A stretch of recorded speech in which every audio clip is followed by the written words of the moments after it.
What's up, guys? Welcome back to Newswave. There's been a lot of discussion that Nintendo could be moving to announce the Switch 2 this month, but now it appears there's another reveal coming from the company, and it's not exactly one people are hoping to hear around the Switch brand, and we'll go over that here today. Also, we are going to be talking about a report around GTA 6 that has the internet going crazy right now because it shows the game could actually be coming later than we were expecting. And then we'll also be talking about SEGA and their recent initiative to go back and get older IPs because, well, some of the footage has now gotten out there and it's not from SEGA. So if you guys enjoy these videos, make sure you hit that like button, helps out a ton. And if new here to the Spawnwave channel, make sure you subscribe down below. And of course, members for the channel do get Newswave early. If you would like to learn more about that, click the join button down below this video. And we're gonna start today with Tokyo Game Show and Microsoft, as it appears they will have a live stream for the event. We can see this is over on news.xbox.com, where they say at the top, the Xbox Tokyo Game Show 2024 broadcast returns on Thursday,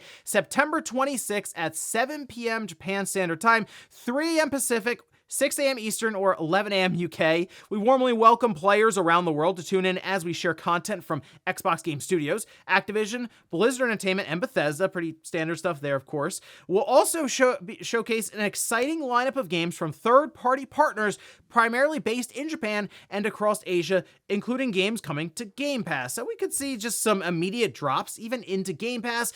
But the big thing here right now going into this event is the talk around Square Enix showing up in a more meaningful way for Microsoft outside of just Final Fantasy XIV, which was big, but obviously people are looking towards those other mainline Final Fantasy games like 16 or the 7 remake series. That's a trilogy. We're waiting for that third part, but a lot of talk around Final Fantasy 16, so maybe that's here, but the fact that it's just third-party partners, it could legitimately be anything, so make sure you keep an eye out around September 26th. Really, that entire weekend for Tokyo Game Show, looks like there's gonna be a lot of stuff coming out of there, so it should be fun. Also, we had the official announcement, Concord going offline. This is over on their account, where they say Concord servers now offline. Thank you again to all the free gunners who have joined us in the Concord Galaxy. This was posted up on Friday, and this post got over 5.5 million views. Like, this game became popular when it was getting shut down just because of the situation. Like a massive, massive deal. Obviously, you don't really see games like this ever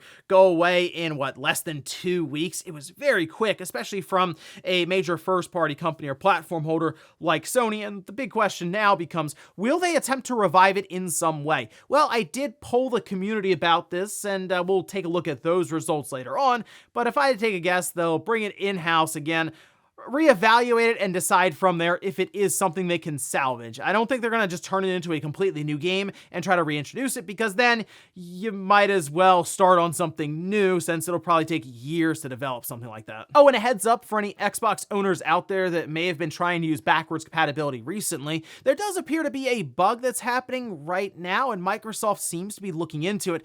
But in case you're plagued with this screen here, this is over on Pure Xbox, who's citing Reddit, where you can see it just says there's a problem getting this content, and many people were posting about this just being some weird issue, but they have figured out at least a workaround for now, saying if you were to locate the game page on the Microsoft Store while the disc is inserted, you may find that you're prompted to install it. So because when you put a disc in for the Xbox series, and let's say it's an Xbox 360 or an original Xbox game, it just checks the ID code on that disc to make sure it is that disc and that it's legit. And then it just goes to the store and downloads all the game files it needs with the updates, and it just uses that disc as a check to make sure you have a token or key in order to access it. So at that point, you just go to the store and it should prompt the download and set you up for it, just in case you're running into it. But I would expect Microsoft to have this thing updated here pretty quickly, because backwards compatibility, obviously for the Xbox Series, is a big selling feature. And guys, with some of the quick news out of the way, let's get into the bigger stuff. Let's start right away with Nintendo and the Switch 2 discussion that's really taken over with September. Some people believing we will see the new system probably in the next couple of weeks ahead of Tokyo Game Show. But it does seem that there is another announcement that could potentially line up next to it, or maybe that's just Nintendo's announcement for the month.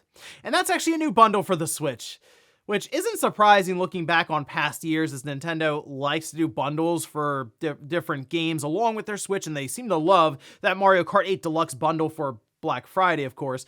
But this was posted up by D-Labs, who again has been pretty much dead on accurate every time, and the reason for that is because they're able to pull data and information from like retail backends and that kind of thing, so they are able to see full box art or packaging details. That's how they were able to do an entire sketch for the PlayStation 5 Pro. Well, in this case, we can see the lineup here for the bundle, which does include the Nintendo Switch console, which is an OLED model. They have it marked as the white model, Super Mario Bros. Wonder game download code, and a 3-month subscription to Nintendo Switch Online service. Now, you would read a lot of that from the front of the box, so there you go. And this seems to be something that is being prepared for announcement here in the next couple of weeks. Now, they point to either like the last week in September or basically the first week in October, so it is pretty soon, and this would be something I'm sure they would have set up probably towards the end of October as they head into the big holiday push. They also seem to have it marked for $349 in Europe, so I do wonder if this might be a $350, $360 bundle in North America. But Super Mario Bros. Wonder is a very good game, and it's a Mario game, and you pack it in with the Switch, or just Switch OLED in this case, for roughly the same price, maybe a few dollars more. And even though it would be a basic OLED model, as they're pointing out here, it would still help to at least move units for the holiday season, because one of the easiest gifts you can give at that point is a Switch with a game already in it. You just pick that up off the shelf, wrap it, put it under the tree, and boom, they're ready to go day one with the title. Now, I don't know if this is going to be enough for Nintendo to all of a sudden make a surge towards that 13.5 million mark they have right now set for themselves by the end of this fiscal year, as they're already kind of off to a slower start with their recent financial report, but it won't hurt necessarily. It should help to accelerate throughout the holidays. We'll see how much of an effect that really has. But the other question, of course, with this out there, does that impact maybe what they would do for a Switch 2 announcement in the next month or two? I don't believe so. I mean, seems to be commonplace for Nintendo to have some sort of bundle set up for the holiday season, along with Mario Kart 8 Deluxe for their Black Friday deal, and that's kind of it. They wouldn't necessarily alter those plans because they're doing a Switch 2 reveal of some kind. As I mentioned before, if they do a reveal, it's most likely a trailer of some kind to just showcase what the thing is, some extra features here and there, probably with backwards compatibility, and then they'll make the big formal blowout announcement, everything involved with this system, when it's coming out, pricing, next year after the current upcoming holiday season. So this bundle is really just existing to help push more and more Switch units. That, along with the Gold Switch Lite and maybe some other fun price promotions, maybe they can work up to that 13.5 million. I just think it's going to be very, very difficult, and more or less what they'll end up doing is just cutting down on their forecast as they get closer to the end of the fiscal year, because by then, who really cares, especially if they have a Switch 2 ready in the wings after making the announcement? That's what most investors are going to want to talk about and what they're going to be focusing on, not the 7 or 8-year-old hardware that you're still somehow selling millions of units for. So we'll see how things go as we get towards the end of this month, because one way or the other we'll know if Nintendo had announced the Switch 2 and if this Mario Wonder bundle really is coming out here towards the holiday season. Next up, let's talk about GTA 6, which I figured is coming out at the end of 2025, September, October time period, kind of mimicking what happened with GTA 5, where that came out right at the end of the PS3 360 life, just ahead of what that Xbox One PS4 release. But in this case, it's been a long time between Grand Theft Auto games, with GTA 6 releasing about 12 years after GTA 5, but it seems might be a little longer, and this is something that has the internet absolutely buzzing right now, because you can see this posted up over on Twitter X. This is from Liam, who says, GTA 6 has been internally delayed by Rockstar Games, and they're already decided on the early to mid 2026 release window. PC is planned for around 12 to 18 months after the console launch. This information comes from multiple devs across 2 studios. Now, if you have different developers, they could be hearing through the grapevine that this is the plan, things are moving, and the way I see it with development and what I hear, it's usually chaos as you work towards the finish line, and then somehow it all comes together and you do indeed meet your deadline, because let's face it, most times you can push the game out and then fix things later in a patch. The only issue with that is GTA 6 is such a generational release. I wouldn't be shocked, I don't think anyone would, that they may delay it in order to meet certain quality standards. Now, as I mentioned, this post made the rounds quickly. I mean, after a day, it was over 3 million views. I think it's like 3.5 million views now. And it even got to a point where it got community noted because so many people believed that this was the announcement that GTA 6 had been delayed. I mean, the community note says at this time, there's no confirmation that GTA 6 will be delayed until 2026. Now, I did also notice that people were like tagging Jason Schreier to, I guess, look into this or do something. And I think he was just taking the day off and trying to watch football. And so he's not necessarily backing up any claims around this. Just like, okay, maybe I'll look into it and see what happens down the road. Sure. So even he wasn't necessarily confirming this at this time. But I mean, if this is the case, we probably will find out pretty soon because this is a big story, clearly, that any journalist who'd be looking into this would want to break or at least confirm further. And if that does end up happening, while it will be extremely frustrating because, again, it's been so long and it does seem weird because of the distance between GTA 5 and GTA 6 that it would be coming in hot at the end of 2025 for its release. But it is a highly ambitious title that it seems clear Rockstar and Take-Two have been working on for quite some time, alongside of Grand Theft Auto Online, which is its whole other thing. Like, they want Grand Theft Auto Online to come out probably within proximity of it, and who knows, it's possible that that could be something that's lagging behind and they need more time for that, and maybe the whole thing gets pushed because of it. But again, we need to see more information. At this time, I'm just treating this as a Twitter X rumor that's circulated quite a bit and convinced people that GTA 6 is 2026.